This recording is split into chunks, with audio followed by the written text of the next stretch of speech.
দেশজুড়ে নানা আয়োজনে মহান বিজয় দিবস উদযাপন, মুক্তিযোদ্ধাদের সঠিক তালিকার তাগিদ।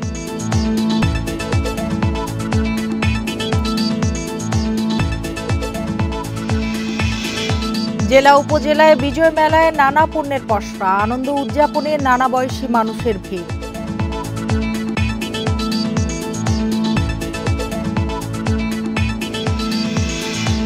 দেড় বছরের মধ্যেও হতে পারে নির্বাচন, জানালেন প্রধান উপদেষ্টা। সরকার চাইলে আগেও সম্ভব, প্রতিক্রিয়ায় বিএনপি।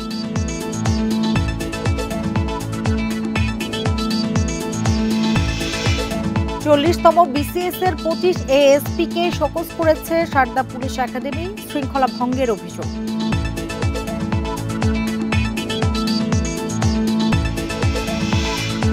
কিশোরগঞ্জে ওভারটেক করতে গিয়ে অটোরিকশায় কাভার্ড ভ্যানের ধাক্কা, অটো চালক সহ নিহত 5।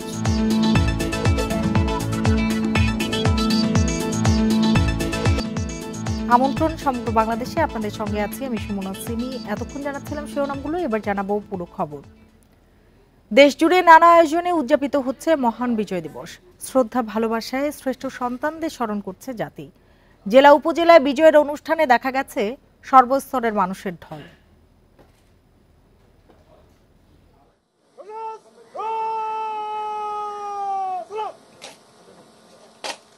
সূর্যোদয়ের সঙ্গে সঙ্গে চট্টগ্রামের কাট্টলীর অস্থায়ী মুক্তিযুদ্ধ স্মৃতিসৌধে শুরু হয় বিজয় দিবসের আনুষ্ঠানিকতা। প্রথমে সশস্ত্র সালাম জানায় পুলিশের একটি দল। এরপর ৭১-এর শহীদদের প্রতি শ্রদ্ধা জানান বিভিন্ন শ্রেণী পেশার মানুষ। ৩০ লক্ষ শহীদের রক্তের বিনিময়ে আমরা এই স্বাধীনতা পেয়েছি। অর্জিত স্বাধীনতা আমরা চেষ্টা করব যে চেতনা নিয়ে মুক্তিযোদ্ধারা প্রাণ দিয়েছিল তাদের আত্মত্যাগ যাতে বৃথা না যায়। বরিশাল নগরীর শহীদ মুক্তিযোদ্ধা স্মৃতিফলকে শ্রদ্ধা জানায় বিভিন্ন রাজনৈতিক, সামাজিক, সাংস্কৃতিক সংগঠন। সর্বস্তরের মানুষের ঢল নামে বগুড়া শহরের মুক্তির ফুলবাড়ি স্মৃতিসৌধে। সবাই ঐক্যবদ্ধ থেকে দেশ স্বাধীন করেছিলাম। এই দেশটাকে যেন আমরা সে একইভাবে আবারও সে একই জায়গায় আমরা নিতে পারি। খুলনার গলামারী শহীদ স্মৃতিসৌধে ফুল দিয়ে শ্রদ্ধা জানায় মুক্তিযোদ্ধা সংসদ, জেলা প্রশাসন, সিটি কর্পোরেশন, রাজনৈতিক দলসহ বিভিন্ন স্বেচ্ছাসেবী সংগঠন। বৈষম্যহীন ও নতুন বাংলাদেশ গড়ার প্রত্যয় ছিল সবার কণ্ঠে। স্বাধীনতা যেন সে প্রকাশ করতে পারে যে আমি আসলে স্বাধীন, এই কথাটা যেন বলতে আমার দ্বিধাবোধ না হয়, আমার যেন ভীতগ্রস্ত না হয়। রাজশাহী বিশ্ববিদ্যালয় শহীদ মিনারে শ্রদ্ধা নিবেদন করেন উপাচার্য সহ প্রশাসনের কর্মকর্তারা। এরপর ঢল নামে শিক্ষার্থী সহ সাধারণ মানুষের। সিলেটে জাতির শ্রেষ্ঠ সন্তানদের ফুল দিয়ে শ্রদ্ধা জানিয়েছেন হাজারো মানুষ। যার যার যেটা কাজ সেটা তাদের ঠিকভাবে করলে আমার মনে হয় স্বাধীনতাটা সঠিক রক্ষা হবে। রংপুর, মেহেরপুর, যশোর, নরসিংদী, কুমিল্লা, লক্ষ্মীপুর ও নাটোরে নানা আয়োজনে উদযাপন করা হয় বিজয় দিবস। নড়াইল, টাঙ্গাইল, হবিগঞ্জ, ফেনী, নোয়াখালী, গাজীপুর, মাগুরা, চাঁদপুরেও দেখা গেছে আনুষ্ঠানিকতা। তাপস সরকার, ইন্ডিপেন্ডেন্ট নিউজ। কারো হাতে পতাকা, কারো হাতে ফুল। সাভারে জাতীয় স্মৃতিসৌধে শ্রদ্ধা নিবেদনে ঢল নামে অগণিত মানুষের। লাখো মানুষের আত্মাহুতি ও বাংলা মায়ের আত্মদানের বিনিময়ে অর্জিত স্বাধীনতার সুফল সবার কাছে পৌঁছায়নি বলে দাবি তাদের। বৈষম্যমুক্ত দেশ আর কলুষমুক্ত রাজনীতির প্রত্যাশা জানান তারা। পাকিস্তান হানাদারের সাথে ৯ মাস রক্তক্ষয়ী যুদ্ধে ৩০ লাখ শহীদের রক্তের বিনিময়ে বাংলার আকাশে মুক্তির নিশান ওড়ার দিন ফিরে এলো আবার, মহান বিজয় দিবস। ১৯৭১ সালের ১৬ ডিসেম্বর বিশ্বের মানচিত্রে নতুন দেশ হিসেবে স্থান করে নিয়েছিল যে বাংলাদেশ, তার ৫৩তম বার্ষিকী পালন হয়েছে সোমবার। লাল সবুজ পতাকা উড়িয়ে জাতীয় স্মৃতিসৌধে বিজয়ের উল্লাস করেছে অগণিত মানুষ। বিজয়ের এই দিনে ৭১-এর সব বীর মুক্তিযোদ্ধাকে গভীর শোক ও শ্রদ্ধায় স্মরণ করেছে সর্বস্তরের মানুষ। তারা আমাদের সেবক হিসাবে প্রত্যেকটা রাজনৈতিক দল প্লাস সরকার এই নীতি নিয়েই তারা পরিচালিত হবে। আমি এমন একটা বাংলাদেশ আশা করছি যেটা বৈষম্যহীন থাকবে, সবাই যেন তার স্বাধীনভাবে মত প্রকাশ করতে পারে। মুক্তিযুদ্ধের ইতিহাস প্রজন্ম থেকে প্রজন্মে ছড়িয়ে দিতে অনেক বাবা মা তাদের সন্তানদের স্মৃতিসৌধে নিয়ে এসেছিলেন। তাদের প্রত্যাশা আগামীর বাংলাদেশ হবে ভয়হীন এক সত্যিকারের স্বাধীন বাংলাদেশ। আমরা সামনে একটি বৈষম্যহীন এবং দুর্নীতিমুক্ত একটি বাংলাদেশ চাই, যেখানে কোনো বৈষম্য থাকবে না, সবাই সমানভাবে তার অধিকার প্রতিষ্ঠা করতে পারবে। আগামীতে রাজনীতিতে হিংসা প্রতিহিংসা থাকবে না এমন প্রত্যাশা সাধারণ মানুষের। সকলে কাঁধে কাঁধ মিলিয়ে ঐক্যবদ্ধ থাকারও অঙ্গীকার করেন তারা।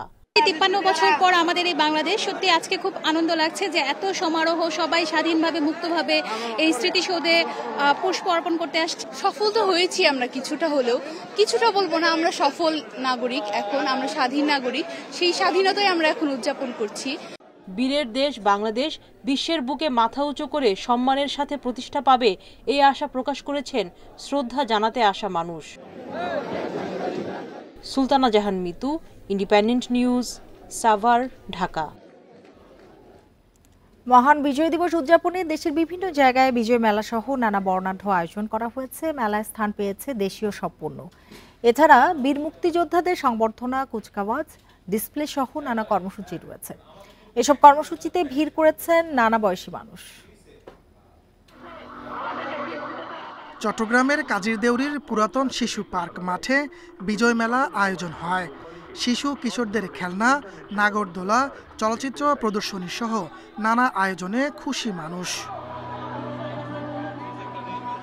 রাজশাহী শিল্পকলা একাডেমি মাঠে বিজয় মেলায় স্থান পেয়েছে 32টি স্টল, যেখানে রয়েছে কুটির শিল্প, হস্তশিল্প ও কারুশিল্পের নানা পণ্য। ক্রেতাদের আকর্ষণ করছে রাজশাহী সিল্ক সহ নকশি কাঁথা। তৃণমূল পর্যায়ে যে নারীরা কাজ করে তাদের দিয়ে তৈরিকৃত পোশাক তৈরি করে আমরা বিক্রি করছি। এখানে অনেক চমৎকার, মেয়েদের নিজস্ব উদ্যোগে এগুলো তৈরি করেছে, নিজেরাই তৈরি করা। খাবারগুলো সব হোমমেড, তারা নিজেরা হাতে তৈরি করা। বরিশালে বিজয় মেলায় 80টি স্টলে প্রদর্শিত হচ্ছে চারুকারু ও স্থানীয়দের উৎপাদিত বিভিন্ন পণ্য। নাটোরে রানী ভবানী রাজবাড়ী চত্বরে মেলা আয়োজন করে জেলা প্রশাসন। সেখানে 20টি স্টলে নানা পণ্যের পাশাপাশি স্বেচ্ছায় রক্তদান কর্মসূচিও আয়োজন করা হয়। চুয়াডাঙ্গা সরকারি কলেজের সামনে মুক্ত মঞ্চে চলছে বিজয় মেলা।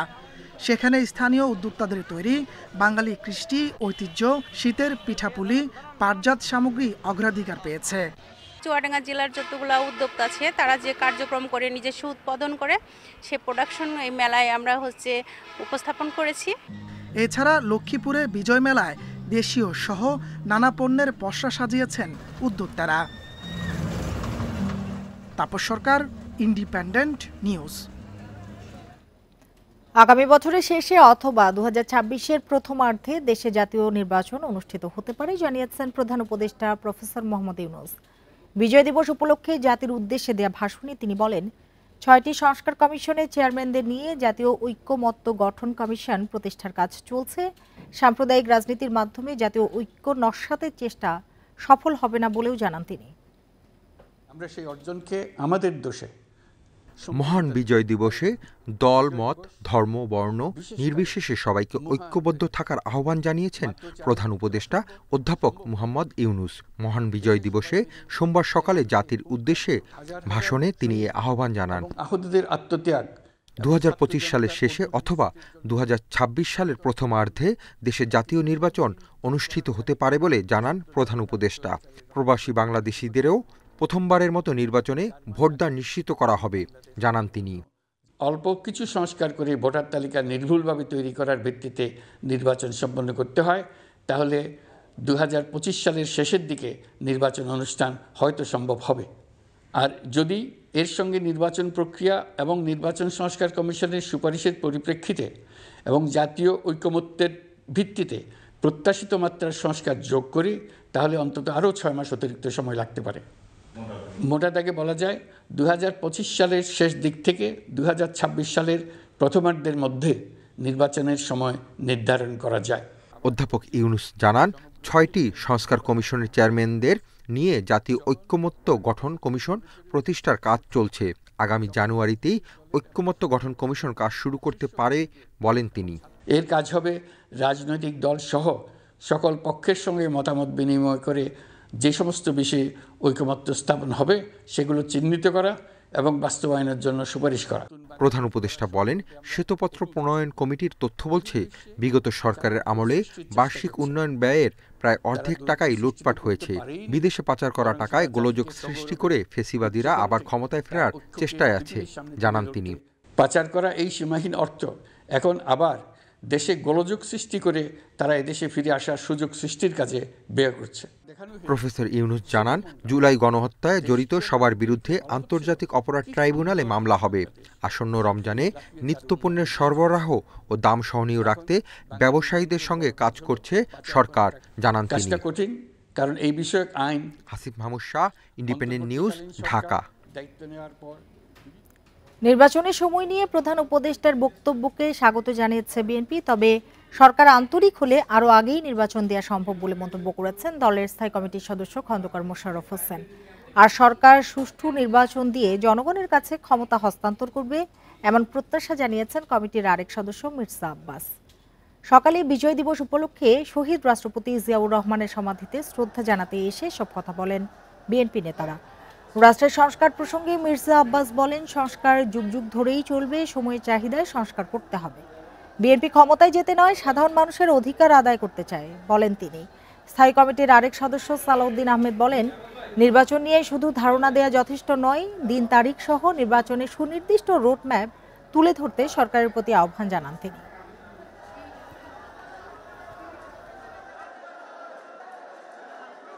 নির্বাচনের যারা পার্টিসিপেট করবে, যারা অংশী হন, তারা যদি চায় উনি যৌক্তিক সময় নির্বাচন দেবেন, সাধুবাদ জানাই, কিন্তু এর বাইরে কোনো কথা থাকতে পারে না।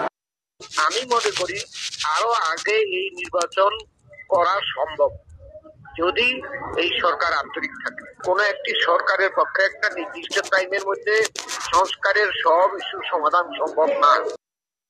মহান বিজয় দিবস উপলক্ষে রাজধানীর মানিক মিয়া এভিনিউয়ে চলছে সর্বজনীন কনসার্ট সবার আগে বাংলাদেশ। সরাসরি চলে যাচ্ছি সেখানে।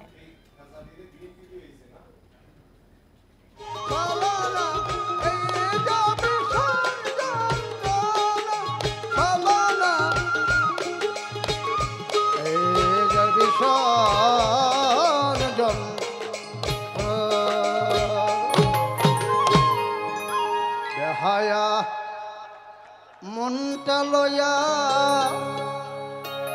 আমি তোমার ভালোবাসিয়া আজ আমার গটি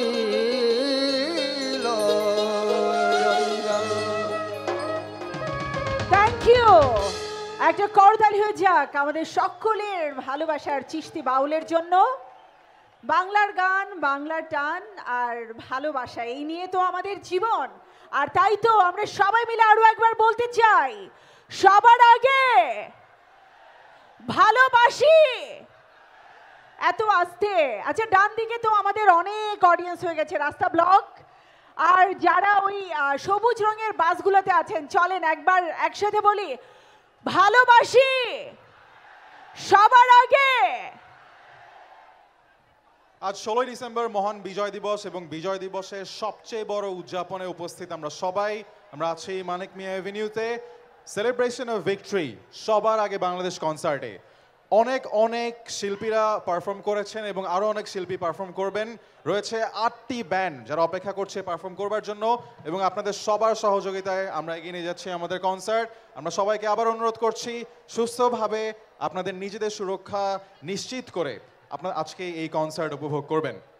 এবং যারা আমাদের সাথে এখানে রয়েছেন তারা তো সরাসরি আমাদের দেখছেনই, পাশাপাশি চ্যানেল আই এবং যমুনা টেলিভিশনে সরাসরি আমাদের এই মহান বিজয় দিবসের কনসার্ট সবার আগে বাংলাদেশ সরাসরি সম্প্রচারিত হচ্ছে। এছাড়াও আমাদের সবার আগে বাংলাদেশ পেজে সরাসরি কিন্তু এটি সম্প্রচার হচ্ছে।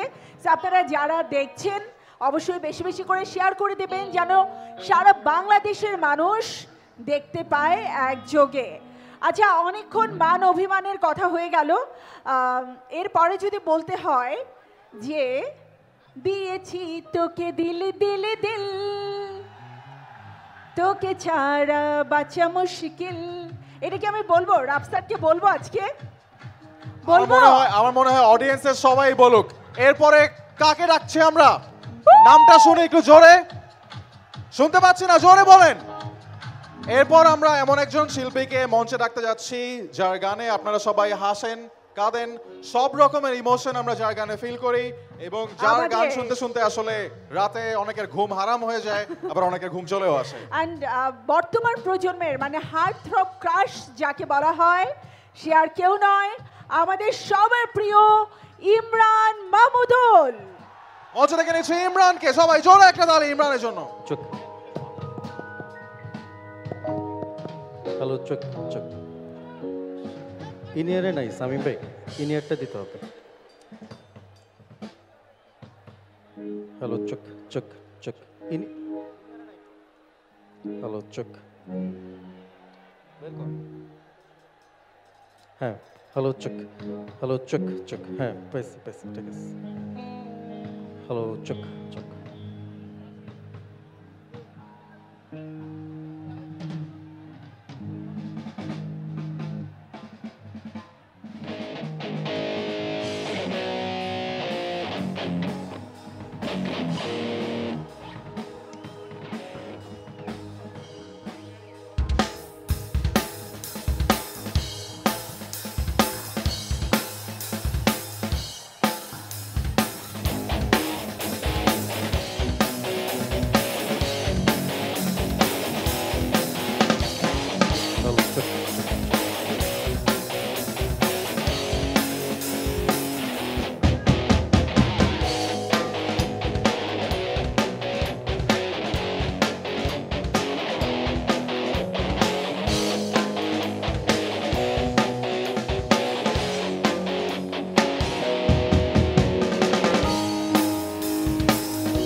চলো, রাইট।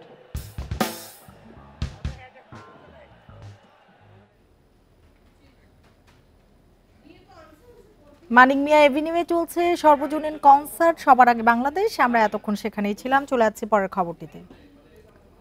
শৃঙ্খলা ভঙ্গের অভিযোগে 40তম বিসিএস এর 25 জন ক্যাডেট এএসপি কে শোকজ করেছে সারদা পুলিশ একাডেমি কর্তৃপক্ষ।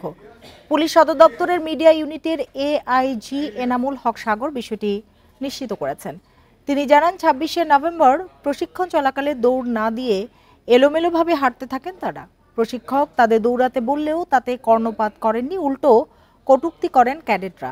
এমন শৃঙ্খলা পরিপন্থী আচরণের জন্য তাদের বিরুদ্ধে কেন ব্যবস্থা নেওয়া হবে না সে বিষয়ে ব্যাখ্যা চাওয়া হয়েছে। এর আগে শৃঙ্খলা ভঙ্গের অভিযোগে রাজশাহীর সারদা পুলিশ একাডেমিতে 40তম ব্যাচের 804 জন প্রশিক্ষণার্থী এসআই ক্যাডেটের মধ্যে 313 জনকে অব্যাহতি দেওয়া হয়।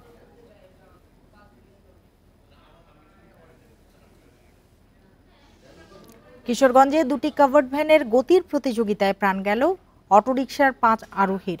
সকালে ঢাকা সিলেট মহাসড়কের ভৈরবে এ দুর্ঘটনা ঘটে। ঘটনার পর কাভার্ড ভ্যান দুটি ফেলে রেখে পালিয়ে যায় চালকরা। নিহত চালক ও এক যাত্রী পরিচয় মিললেও বাকি 3 নারীর পরিচয় এখনো জানা যায়নি। ঢাকা সিলেট মহাসড়কে নরসিংদী থেকে ভৈরবের দিকে যাচ্ছিল কাভার্ড ভ্যান দুটি। পরস্পরের সাথে প্রতিযোগিতা করে এগিয়ে যাওয়ার সময় এক পর্যায়ে পাশের যাত্রীবাহী সিএনজি চালিত একটি অটোরিকশাকে চাপা দেয়। ঘটনাস্থলে প্রাণ যায় অটো চালক ও 4 যাত্রীর। পিছন দিক দিয়ে ধাক্কা মারার পর সবাই নিহত হয়েছেন। 2টা ছেলে, আমার একটি চাচাতো ভাই আর একটা আমাদের নাতি। ব্রহ্মপুত্র সেতুর পূর্ব প্রান্তে জগন্নাথপুর এলাকায় এই দুর্ঘটনার পরপরই কাভার্ড ভ্যান দুটি রেখে পালিয়ে যায় চালকরা। পরে খবর পেয়ে পুলিশ এসে মরদেহ উদ্ধার করে। ড্রাইভার সহ মহিলা 3 জন, পুরুষ 1 জন, এই 5 জন গুরুতর জখম প্রাপ্ত হয় এবং ঘটনাস্থলে মারা যায়। ড্রাইভার যে আছে সে পলাতক আছে, কাভার্ড ভ্যানের 2 জনে। এই ড্রাইভারদেরকে গ্রেফতার করার জন্য আমরা চেষ্টা অব্যাহত রাখছি। দুর্ঘটনার জেরে সড়কে কিছু সময়ের জন্য যান চলাচল বন্ধ থাকে। পরে দুমড়ে মুচড়ে যাওয়া অটোরিকশা ও কাভার্ড ভ্যান দুটি সরানোর পর স্বাভাবিক হয় যান চলাচল। Independent news. মহান বিজয় দিবস উপলক্ষে সারা দেশে চলছে নানা আয়োজন। চট্টগ্রামের বিজয় মেলা নিয়ে জানাতে যোগ দিয়েছেন সহকর্মী আলমগীর সবুজ। সবুজ, এবারে কিন্তু ভিন্ন প্রেক্ষাপট এবং পরিবর্তিত পটে বিজয় দিবস উদযাপিত হচ্ছে। সেক্ষেত্রে একটু জানতেই চাই যে কিভাবে উদযাপিত হচ্ছে চট্টগ্রামে, ব্যতিক্রম কি চোখে পড়ছে আপনার বিজয় মেলায়? আপনি ঠিকই বলেছেন, চট্টগ্রামে দেশের যে বিজয় মেলা হচ্ছে, চট্টগ্রামে 1989 সালে প্রথম সেই বিজয় মেলার সূচনা হয়েছিল এই চট্টগ্রামের এই কাজিদ্র এলাকার এই মাঠে, যেটা আমরা এখন আজকের বিজয় মেলা হচ্ছে। এটা হচ্ছে চট্টগ্রাম সার্কিট হাউসের সামনের যে মাঠ, সেখানে।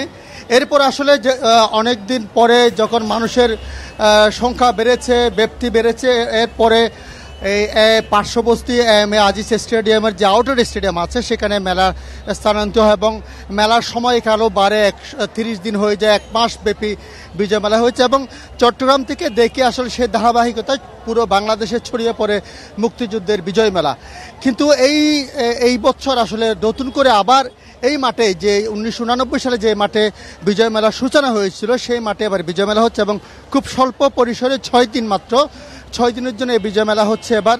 এবং আগে এই মাঠে জিয়া স্মৃতি, প্রয়াত রাষ্ট্রপতি জিয়া রহমানের স্মৃতির যে একটা পার্ক ছিল, জিয়া স্মৃতি পার্ক, সেটা বছরখানেক বিগত সরকারের সময় সেটা এখান থেকে অপসারণ করা হয় এবং সেই খালি মাঠে এবার বিজয় মেলা হচ্ছে। এবং অনেকের কাছে আগের স্মৃতি, যেটা 1989 সালে যে বিজয় মেলা হয়েছিল, সেই স্মৃতি এখন ফিরে এসেছে। এবং 6 দিনের জন্য যে বিজয় মেলা, আজকে শেষ দিন এবং গত বুধবার এই বিজয় মেলা শুরু হয়েছে এবং আজকে শেষ দিন আপনি দেখতে পাচ্ছেন, যেহেতু শেষ দিন এবং 16 ডিসেম্বর, উপচে ভরা ভিড় এবং এত ভিড়ের মধ্যে মানুষ ঢুকতে পারছেন, আপনি দেখছেন। আমরাও আসলে অনেক চেষ্টা করেও সেখানে প্রবেশ করতে পারিনি, অনেকক্ষণ দাঁড়িয়েও। এবং একটু আগে এখানে বিশৃঙ্খল পরিস্থিতি ছিল, পরে পুলিশ প্রশাসন এসে বের হওয়ার একটা পথ করে দিয়েছে।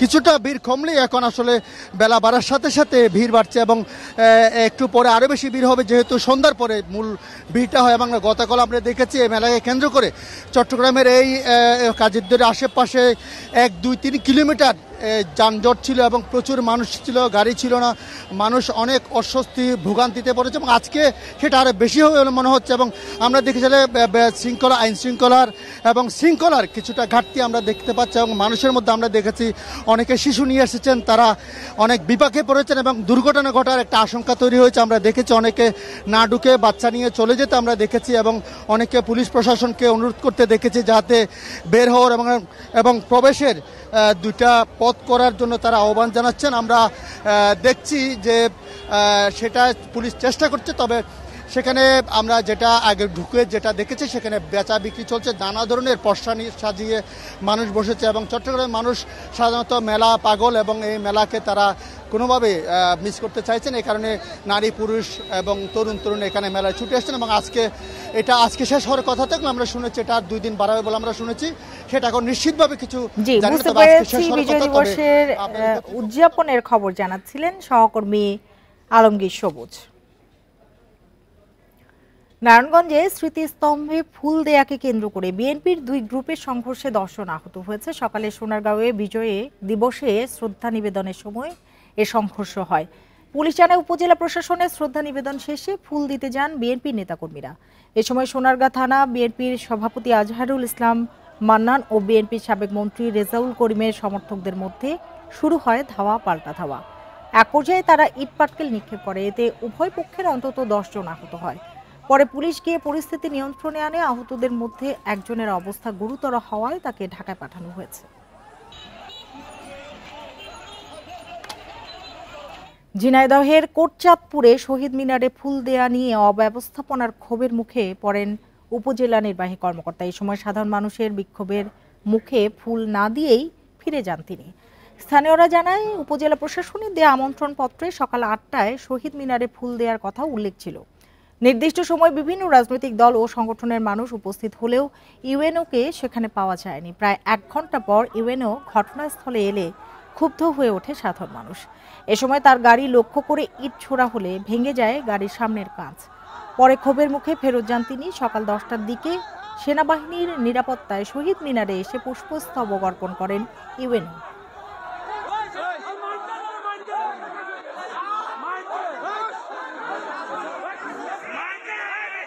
বিজয় দিবসের ছুটিতে মুখরিত হয়ে উঠেছে দেশের পর্যটন কেন্দ্রগুলো। ভ্রমণ পিপাসুদের সবচেয়ে জনপ্রিয় গন্তব্য কক্সবাজারে নেমেছে পর্যটকদের ঢল। হোটেল মোটেলের প্রায় ৮০% কক্ষ বুকিং হয়ে গেছে। বাড়তি ভিড়ের কারণে অনাকাঙ্ক্ষিত ঘটনা এড়াতে নেওয়া হয়েছে বাড়তি সতর্কতা। বছর শেষ হতে আর মাত্র কয়েকটা দিন বাকি। পরীক্ষা শেষে শিক্ষা প্রতিষ্ঠানগুলোতে চলছে ছুটি। পরিবার নিয়ে তাই অনেকেই বেড়াতে আসছেন কক্সবাজারের সমুদ্র সৈকতে। সারা বছরেই কক্সবাজারের কম বেশি পর্যটক আনাগোনা থাকলেও বিশেষ দিবস ঘিরে ভিড় বাড়ে কয়েকগুণ। দেশের বিভিন্ন প্রান্ত থেকে আসা নানা বয়সী মানুষ সাগরের সৈকতে এসে একঘেয়ে জীবনের ক্লান্তি কাটিয়ে খুঁজে নেন স্বস্তির পরশ। আর সাগরটা দেখার পরে যত মন খারাপ আছে অটোমেটিক ভালো লাগে। যত কিছু পপুলার আছে সবই আমরা দেখতে চাই, ঘুরতে চাই, উপভোগ করতে চাই। জীবনযাপনের পরে এখানে আসা আর আসলে সমুদ্র দেখার পর সব ক্লান্তি চলে গিয়েছে। পর্যটন ব্যবসায়ীরা বলছেন, সমুদ্র নগরীতে ডিসেম্বর মাসে প্রতিদিনই লক্ষাধিক পর্যটক আসছেন। বছরের মাঝামাঝিতে রাজনৈতিক অস্থিরতার কারণে ব্যবসায় ভাটা পড়লেও এবার ক্ষতি পুষিয়ে ওঠার আশা তাদের। ডিসেম্বর পর্যন্ত আমরা আশা করি প্রতিদিন 1 থেকে 2 লাখ এবং বিশেষ বিশেষ দিনে 3 থেকে 4 লাখ পর্যন্ত পর্যটক আসবে বলে আমরা মনে করি। পর্যটন শিল্পে প্রচুর পরিমাণ অন্য বছর প্রচুর পর্যটক আসবে এবং আমরা যে এতদিন ক্ষতির সম্মুখীন ছিলাম সেটা আমরা পুষিয়ে লাভের মুখ দেখব এবং পর্যটন ব্যবসায়ীদের মুখে হাসি ফুটবে বলে আমরা মনে করি। অতিরিক্ত ভিড়ের কারণে সৈকতে কোনো ধরনের দুর্ঘটনা এড়াতে নেওয়া হয়েছে বাড়তি সতর্কতা। সার্বক্ষণিক সতর্ক অবস্থানে থাকি। আমাদের লাইফ গার্ড ওয়াচ টাওয়ার আছে, এখান থেকে আমরা সার্বক্ষণিক নজরে রাখি এবং আমাদের পেট্রোল টিম পেট্রোলে থাকে। যদি পানিতে কোনো সমস্যা হয় রেস্কিউ বোট নিয়ে আমরা সেখানে থাকি। কক্সবাজারের হোটেল মোটেলগুলোর 70 থেকে 80% কক্ষ বুকিং হয়ে গেছে। পর্যটকদের সব ধরনের নিরাপত্তা দিতে কাজ করছে ট্যুরিস্ট পুলিশ সহ স্থানীয় প্রশাসন। তৌফিকুল ইসলাম, ইন্ডিপেন্ডেন্ট নিউজ, কক্সবাজার। মহান বিজয় দিবস উপলক্ষে হিলি সীমান্তে বিএসএফকে মিষ্টি উপহার দিয়ে শুভেচ্ছা জানিয়েছে বিজিবি। সকাল 10:30টায় হিলি সীমান্তের চেকপোস্ট গেটে শূন্য রেখায় জড়ো হন দুই বাহিনীর সদস্যরা। একে অপরের সাথে কুশল বিনিময় করেন তারা। সীমান্তে দুই বাহিনীর মধ্যে সৌহার্দ্য, সম্প্রীতি ও ভ্রাতৃত্ববোধ বজায় রাখতে বিভিন্ন দিবস ও ধর্মীয় উৎসবের শুভেচ্ছা জানানো হয়। হিলি সীমান্তে দীর্ঘদিন ধরেই এই ধরনের রেওয়াজ চলে আসছে বলে জানায় বিজিবি। চাঁদপুরের মতলবে বিজয় দিবস উপলক্ষে বিনামূল্যে চিকিৎসা সেবা ও ওষুধ পেলেন 10,000 রোগী। দিনব্যাপী এ ক্যাম্পে আসেন শতাধিক চিকিৎসক। 3 বছর ধরে মতলব উত্তরে নিশ্চিন্তপুর উচ্চ বিদ্যালয় প্রাঙ্গণে আমির হোসেন মিয়াজি মেমোরিয়াল ফাউন্ডেশন এ ক্যাম্প আয়োজন করে আসছে। এ কাজের জন্য সামাজিক, রাজনৈতিক ও আইনশৃঙ্খলা বাহিনীর সার্বিক সহযোগিতা পেয়েছেন বলে জানান ফাউন্ডেশনের সভাপতি অধ্যাপক ডাক্তার শামীম আহমেদ। প্রত্যন্ত গ্রামে এমন চিকিৎসা পেয়ে খুশি স্থানীয়রা।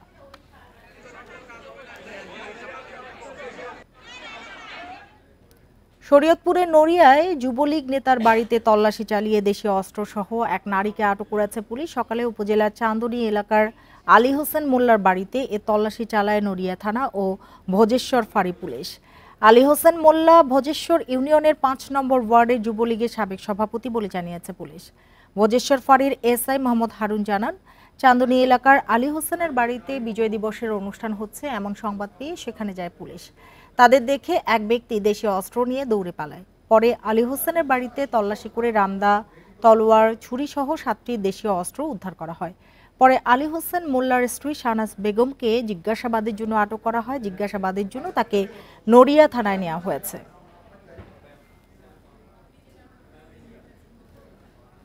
মুন্সিগঞ্জের শ্রীনগরে একটি ফিলিং স্টেশনে তেলের ট্যাঙ্ক থেকে শিশুর মরদেহ উদ্ধারের সময় বিস্ফোরণে এক ফায়ারকর্মী দগ্ধ হয়েছেন। রোববার রাতে উপজেলার হাসারা ফিলিং স্টেশনে এই ঘটনা ঘটে। পুলিশ জানায়, রাতে স্থানীয়রা ট্যাঙ্কে জুনাইদ নামে এক শিশুর মরদেহ দেখতে পেয়ে পুলিশে খবর দেয়। পরে শ্রীনগর থানা পুলিশ ও ফায়ার সার্ভিস স্টেশনের কর্মীরা ঘটনাস্থলে পৌঁছে জুনাইদের মরদেহ উদ্ধার করে। প্রাথমিকভাবে ধারণা করা হচ্ছে 7-8 ঘন্টা আগে মরদেহটি ট্যাঙ্কটিতে পড়েছিল। এ সময় তেলের ট্যাঙ্কটিতে কোনো গ্যাস রয়েছে কিনা তা দেখতে ফায়ার সার্ভিসের সদস্যরা আগুন জ্বালালে বিস্ফোরণ ঘটে। এতে ফায়ার সার্ভিসের এক সদস্য আহত হন। পরে তাকে উদ্ধার করে শ্রীনগর উপজেলা স্বাস্থ্য কমপ্লেক্সে ভর্তি করা হয়েছে। ফিলিং স্টেশনটি গত 2 সপ্তাহ ধরে বন্ধ ছিল। এ ছিল এখনকার সংবাদে। এতক্ষণ সাথে থাকার জন্য ধন্যবাদ সবাইকে।